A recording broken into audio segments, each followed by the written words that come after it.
Good day, my fellow financial planning professionals. What an honor to be asked to address you at this convention. Surely this is a historic occasion which you will look back on with great pride, just as I do our first convention, where we invited all those folks who wanted to become fee-only financial planners to listen to the pioneers in the field.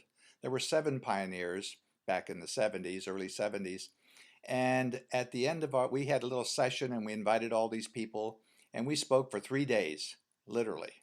And at the end of those 3 days, these people wanted to know what they could do to foster this growing need. And so we created what is now known as the National Association for Financial Planning Advisors, NAPFA. And I'm sure you've heard of that. I'm very proud to have started that organization. In the beginning, it took a great deal of effort, took a lot of my money as well as the other 2 fellows' money who helped start it, and we had to sit in on a lot of board meetings, pay for plane trips, etc. But after a time, it took hold, and now it's quite a prominent organization in the United States and even around the world.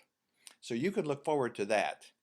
Fee-only financial planning has become the premier way of helping people plan their finances, manage their investments, and succeed to accomplish their financial planning goals.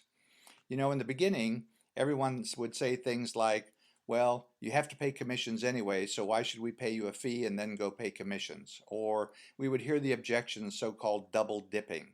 And what we did was we'd use examples like in the United States where if you needed to have an estate plan, you would still have to go hire an attorney and pay the attorney's fees. That was not considered double dipping. Where this double dipping was an issue only had to do with commissions. Well, over the years, we've weathered those storms. We've combated all those people who said it couldn't be done, and now there are many successful fee-only financial planners making a considerable income and enjoying the life of helping other people accomplish their financial goals. In my mind, there is no other way to really do the job. I've always said you cannot serve 2 masters. And what's most important is who signs the paycheck. You know, the pen really is mightier than the sword, especially at the bottom of your paycheck. And so if the client is paying you instead of an insurance company paying you, then you're going to be more loyal to the client. And that is indeed the result of fee-only financial planning. It's a whole different philosophy. It's a whole different way of thinking, and you will discover that as you continue to endeavor in this arena. Because sometimes we have prejudices that we don't even realize. I mean, when I first started in 1965, I did take commissions because there was no other way. And you know, your mindset changes when you switch over to where you're just being paid a fee on behalf of the client. So what's grown over the years is the financial writers have caught on to what we're doing. They've realized the significance of representing the client first. And so more and more people, that is clients, have come to us, and the first question out of their mouths when they want to become a client is, do you take any commissions? Do you sell anything? And when I can tell them no, they're very excited about that and are excited to hire me to help them. The fee system in our country may be different from your country, but I've had people pay me as much as $150,000 a year for my advice.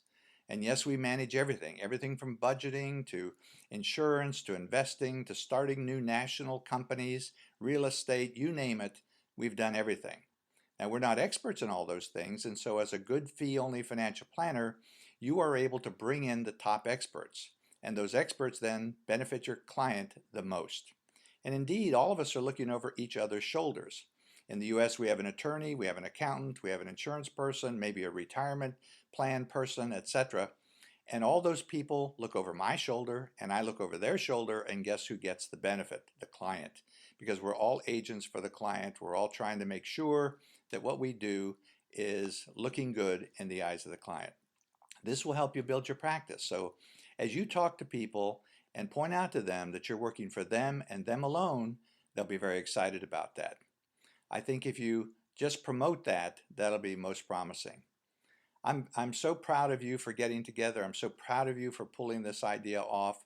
I wish I could be there in person. I thought of coming out there, but I couldn't work it with my very busy schedule.